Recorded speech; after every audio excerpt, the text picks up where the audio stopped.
il y a une Ouais. souche Indienne, indienne, voilà. avec toute la grammaire. Le peuple aussi est issu de cette souche. Ah oui, tout à fait, oui. Le peuple est issu, et sa langue avec. Oui. Est-ce qu'on a une vague idée de quand remonte la migration de ce peuple? On n'a aucune trace. Oui. Il faut se dire, tu prends un truc simple, si tu dis qu'il y a 12 millions, 10 à 12 millions, c'est à peu près l'estimation actuelle de Roms en Europe, si 10 à 12 millions, il y a 1000 ans, ça représentait combien de personnes? Ah oui. Il y a 1000 ans, 10 à 12 millions actuels, c'est 20 000 personnes. Donc on ne voit pas d'une immense migration sur des centaines d'années. C'est vraiment un petit groupe qui a immigré. Ce n'est pas un gros groupe. C'est pour ça qu'on n'a pas de traces. Ensuite, on a quelques points clairs linguistiquement. On n'a pas de points historiques, parce qu'il n'y a aucune trace historique pratiquement. Mais le romanès n'a absolument aucune trace d'arabe.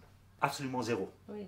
Donc, tous les mots perses qu'on a en romanès sont des mots qui prédatent l'invasion musulmane au 7e siècle, 8e siècle. Oui, dans le sous-continent. Oui. Ouais. La même chose, et ça c'est encore plus clair en Arménie.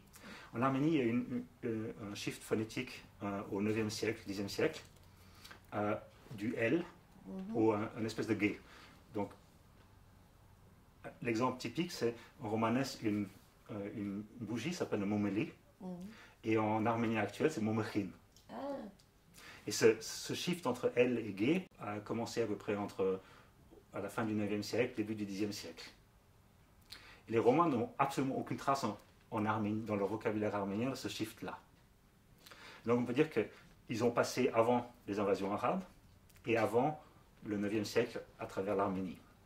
Ils sont arrivés probablement 10e siècle par déportation des byzantines de la population arménienne dans les Balkans, à la fin du 9e, 10e siècle. Les Byzantins ont déporté une grosse partie arménienne vers la Bulgarie et la Macédoine. Et c'est là que les Romains sont arrivés en Europe, en fait. Après, il y a eu les 4 siècles de Grecs, qui sont vraiment très marquants pour un point de vue linguistique.